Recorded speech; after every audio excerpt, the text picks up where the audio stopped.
वो चचेरी बहन थी। लड़का कह नहीं पाया, बाप ने बेटी की शादी कहीं और कर दी। बुखारी शरीफ की हदीस है, बुखारी शरीफ में ये वाक़या मौजूद है। चंद सालों के बाद 2-3 बच्चों की मां बन गई वो लड़की। उसका शौहर बीमार हो गया, चारपाई से उठने के लायक नहीं रहा, बिस्तर पकड़ लिया। बच्चों पर भूख की नौबत आ गई। इसने सोचा कि मेरा चचेरा भाई थोड़ा पैसों वाला है, अमीर है, चले उससे जाके थोड़ी सी मदद ले ले। वो आती है, दरवाजा खटखटाती है। चचेरे भाई ने दरवाजा खोला, सामने देखता है कि मेरी चचेरी बहन खड़ी है। अंदर आओ। कैसे आना हुआ? उसने बताया, तुम तो जानते ही हो कि तुम्हारे बहनोई के बिस्तर पर पड़े हैं, उठने की ताकत नहीं है। मैं औरत जात हूं, कितनी मेहनत कर सकती हूं? शौहर की दवा और इलाज भी कराना है और बच्चों का पेट भी पालना है। गरीबी ने मुझे पकड़ लिया है, गरीबी ने मुझे जकड़ लिया है। बच्चों की भूख और प्यास ने मुझे मजबूर कर दिया है, इसलिए मैंने आज तक किसी के सामने हाथ नहीं फैलाया है। तू मेरा चचेरा भाई है, तुझसे थोड़ी सी मदद लेने आ गई हूँ। ज़कात का हो, खैरात का हो, सदक़े का हो, कुछ भी हो तेरे पास तो मेरी मदद कर। रिश्तेदारों में ज़कात खैरात देने का सवाब ज़्यादा है, तुम हमारी मदद कर सकते हो। मैं तुम्हारी रिश्तेदार हूँ, मैं तुम्हारी चचा की बेटी हूँ। अच्छा, एक बात और याद रखिए, ये हमारे यहाँ चलता है। हमसे जो छोटा भाई है मेरा, वो मेरे बच्चे का चचा होगा। लेकिन अगर कोई बड़ा भाई है हमसे, तो उसको क्या कहा जाता है? बड़ा बाप या ताया है, ये जुमला कहा जाता है। लेकिन माफ़ कीजिएगा, हदीस के अंदर ये बड़ा बाप छोटा बाप ये कुछ नहीं है। वहाँ बड़ा हो या छोटा हो, सब चचा है। हम लोगों की लुगतें अलग है ना, माहौल में रहते हैं ना। अल्लाह के रसूल सल्लल्लाहु अलैहि वसल्लम के जो बाप थे अब्दुल्ला, वो अपने 10 भाइयों में सबसे छोटे थे और उनका इंतकाल हो गया था। तो गौर से अगर देखा जाए तो अब्दुल्ला जो नबी के बाप थे, उनसे बड़े थे सब। अबू तालिब बड़े थे, हमजा बड़े थे, अब्बास बड़े थे, सब अल्लाह के नबी के बाप से बड़े थे रिश्ते में, वो उम्र में सब बड़े थे। लेकिन अल्लाह के रसूल ने सबको चचा कहा, सबको। हमजा चचा, अबू लहब चचा, अब्बास चचा। इसका मतलब ये हुआ कि बड़े बाप को भी चचा ही कहना चाहिए। शरीयत का तकाजा यही है। हमारी और आपकी डिक्शनरी अलग है क्या? ये बड़ा बाप है, छोटा है तो ये कोई नहीं कहेगा ये छोटा बाप है, ये कहेगा चचा है। देखिए अकल देखो, हमारी भूसा भरा है। अरे जब हमसे कोई बड़ा है तो वो बड़ा बाप हो गया मेरे बेटे का। लेकिन हमसे जो छोटा है तो कायदे से कहना चाहिए ना कि छोटा बाप। तो छोटा बाप कोई नहीं कहता, नहीं चचा। छोटा बाप कहने में अच्छा नहीं लगता, बड़ा बाप कहने में अच्छा लग रहा है, तो कहना चाहिए ना बड़ी अम्मी। अब जो उससे छोटी तो उसको कहना छोटी अम्मी, तो छोटी अम्मी कोई नहीं कहेगा, चची। याद रखिए, मेरी मां से बड़ी कोई बहन है तो वो भी मेरी खाला है, और मेरी मां से छोटी कोई बहन है तो वो भी मेरी खाला है। इसी तरीके से किसी से बड़ा कोई भाई है तो वो भी मेरे बच्चे का चचा है, और मुझसे छोटा कोई भाई है तो वो भी मेरे बच्चे का चचा है। इसको बदलने की कोशिश करो अगर रवाज बना सकते हो ऐसा।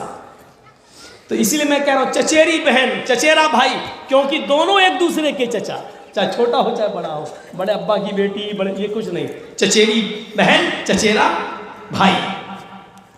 तो कहती है कि मैं तेरी रिश्तेदार हूं, जो भी देना चाहे दे दे। उसने कहा है मेरी चचेरी बहन, आज मैं तुमसे अपने दिल की बात कहना चाहता हूं। जी बोलो भाई, क्या बात है? आए मेरी बहन, मैंने मैं तुमसे बेहद प्यार करता था, शादी से पहले भी मैं तुम्हें दिलो जान से चाहता था, मैं तुम्हारे साथ निकाह करना चाहता था, लेकिन मैंने सोचा कि अभी तुम्हारे अब्बू तो कुछ टाइम लगाएंगे निकाह करने में, कोई अच्छा मौका होगा तो हम देखकर उनसे बात कर लेंगे या तुमसे ही कह देंगे। लेकिन ऐसा मौका नहीं आया और एक दिन पता चला कि आपका रिश्ता तय हो गया और निकाह कर दिया गया। उस दिन मुझे बहुत तकलीफ हुई, लेकिन आई मेरी चचेरी बहन, मोहब्बत मुझे आज भी है तुमसे। अब निकाह तो मेरे साथ नहीं हो सकता क्योंकि तुम किसी और के निकाह में हो, लेकिन हाँ मोहब्बत दिल में अभी भी है, इसलिए मैं तुम्हारे सामने एक पेशकश रखता हूं।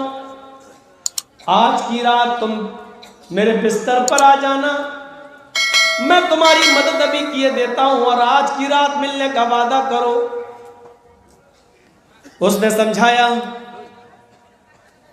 शर्म करो, ये तुम क्या कह रहे हो।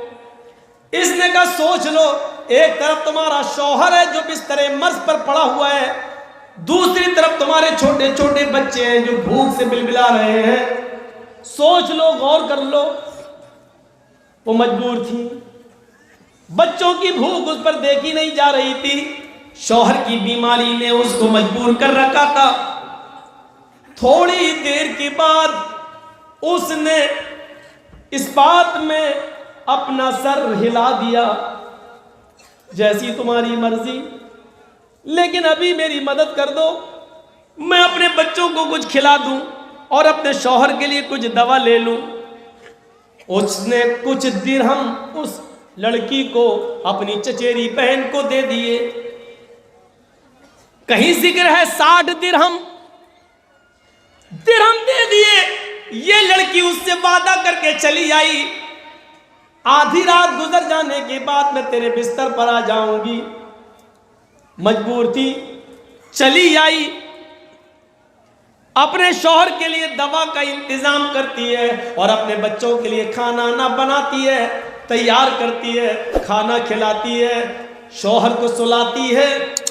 देख लिया कि बच्चे बेहोश पड़े हैं, शौहर भी गहरी नींद में बीमार है, जो दवा खाया है अब सुबह से पहले उसकी आंख नहीं खुलेगी। दिल पर पत्थर रखती है और फिर चल देती है कि मैंने जो वादा किया था अपने वादे को पूरा कराऊं, शायद फिर कभी जरूरत पड़ जाए पैसे की, दिरहमो दीदार की, तो वही मेरे काम आएगा।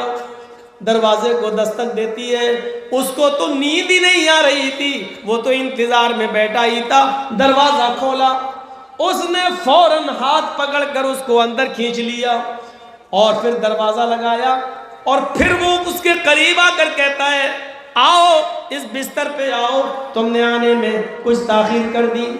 ये बेचारी खड़ी है, थर्रा रही है, ये कहता है कि इधर आओ, ये कांप रही है। इसने कहा जब तुम सुबह आई थी तो तुम्हारी ये हालत नहीं थी और अब तुम कांप रही हो, थर्रा रही हो। अरे अभी से कांपोगी, थर्राओगी तो आगे का मरहला कैसे तय होगा। अभी तो हमें और तुम्हें आज की रात हमें तुम्हारे साथ, तुम्हें मेरे साथ गुजारना है, आगे के मरहले भी तो तय करना है। ये तुमने अपनी क्या हालत बना ली है। वो डरती जा रही है, उसके चेहरे का रंग बदलता जा रहा है, सुर्ख होता जा रहा है। जब देखा कि वो अपनी जगह पर खड़ी है तो ये उसकी तरफ बढ़ता है और उसका हाथ पकड़कर कहता है, आओ ना, चलो ना बिस्तर पर। जैसी उसने उसका हाथ पकड़ा, इस लड़की ने अपने चचेरे भाई का हाथ हटाते हुए कहा, इत्तक़िल्लाह या बनाम। बुखारी के अल्फाज, इत्तक़िल्लाह या बनाम। आए मेरे चचा के बेटे, आए मेरे भाई, यबनाम, आए मेरे चचा के बेटे, आए मेरे भाई, इत्तक़िल्लाह, अल्लाह से डर जा। यबनाम इत्तक़िल्लाह, आए चचा के बेटे, अल्लाह से डर जा। तू उस हद को क्रॉस करने जा रहा है जो तेरे लिए हलाल नहीं है। तू उस मोहर को तोड़ने जा रहा है जो तेरे लिए जायज नहीं है। आए मेरे चचा के बेटे, तेरी इस बहन ने आज तक किसी गैर मर्द को नजर उठाकर नहीं देखा। बिस्तर पे सोना तो दूर, नजर उठा के नहीं देखा। मेरी मजबूरी मुझे तेरे पास खींच के लाई। एक रात के चंद लम्हों के इंजॉय के लिए, लज्जत के लिए मेरी पूरी जिंदगी की इबादतों पर पानी मत फेर। आए मेरे चचा के बेटे, अल्लाह के अजाब से डर जा, जहन्नम की आग से डर जा, कब्र के अजाब से डर जा। आए मेरे चचा के बेटे, अल्लाह का खौफ अपने दिल में पैदा कर। सिर्फ एक ही जुमला बोला, इत्तक़िल्लाह, अल्लाह से डर। अल्लाह अल्लाह निकलते ही कांप गया। जिसने पूरी जिंदगी गुनाहों में गुजारी हो, लेकिन आज उसके सामने अल्लाह का लफ्ज इस स्टाइल में आया कि वो कांप गया और कहने लगा, मेरी बहन तुम ठीक ही कह रही हो। तुम तो एक काम पर, और वो भी अभी किया नहीं है, तुम तो एक गलत काम पर, हालांकि अभी वो तुमने किया भी नहीं है, इतना डर रही हो। हाय मेरी तो सारी जिंदगी गुनाहों में चली गई, मेरी तो सारी जिंदगी गुनाहों में मुलव्वस हो गई। तुम तो एक काम पर इतना डर रही हो, हालांकि वो काम अभी तुमने किया भी नहीं है। इतना डर रही हो, कांप रही हो, मुझे कितना डरना चाहिए। आए मेरी बहन, जा जा, वो मैंने 60 दिरहम तुझ पर छोड़ दिए, और जरूरत हो तो और ले जाना। जा, मैं तेरे साथ अब गलत काम का इरादा नहीं रखता। कहने लगी, क्या ये मेरा वही भाई बोल रहा है जो अभी मेरे जिस्म के साथ खेलना चाहता था? हाँ मेरी बहन, ये तेरा वही भाई बोल रहा है। तू जा सकती है, मजबूरी हो तो फिर चले आना, मैं तेरी और मदद कर दूंगा। वो जाने लगी, दरवाजे के करीब पहुंचती है, जाने लगी, पीछे मुड़कर अपने भाई को फिर देखती है, कहती है मैं जा रही हूं।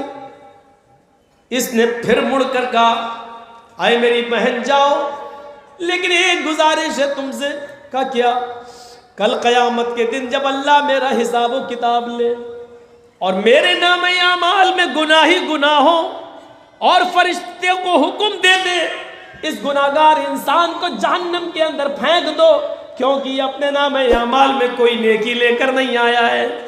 और जब मुझे फरिश्ते घसीटते हुए जहन्नम में डाल रहे हो, तो आए मेरी बहन, उस वक्त मेरे रब के सामने इतनी गवाही दे देना, क्या अल्लाह ये मेरे साथ भी गुनाह करना चाहता था, लेकिन जब मैंने तेरा नाम लिया, अल्लाह से डर जा, तो इसने तेरे खौफ से मेरे साथ जिना नहीं किया, मेरे जिस्म के करीब नहीं आया। अगर मेरे साथ जिना से बचाने वाला इसको कोई चीज़ थी तो वो तेरा डर था, तेरा खौफ था, तेरा खशियत थी, तेरा डर था।